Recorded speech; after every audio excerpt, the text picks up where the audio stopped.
এই নতুন বছরটা আমরা যেন বেশি বেশি আল্লাহর শুকরিয়া দিয়ে নতুন বছরটাকে সমৃদ্ধ করতে পারি, বেশি বেশি যেন আল্লাহর ইবাদত করতে পারি।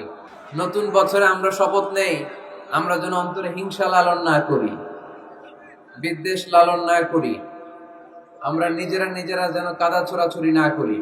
আপনি টাকা দিয়ে মসজিদ বানিয়ে দিলেন, ওই মসজিদে মুসল্লিরা নামাজ পড়ে, রোজাদাররা এসে ওখানে ইফতার খায়, তাহাজ্জুদ আদায়কারীরা তাহাজ্জুদ পড়ে, তাদের সওয়াবের কমতি হবে না, কিন্তু তাদের সওয়াবের একটা পার্সেন্টেজ সওয়াব যে ব্যক্তি মসজিদ বানালো তার আমলনামায় আল্লাহ ঢুকিয়ে। এ নামাজি আমার ঘরে নামাজে পড়ো আজ, দিলে মে তোমার চরণ তলে হৃদয় যায় নামাজ। পড়েন আল্লাহু আকবার।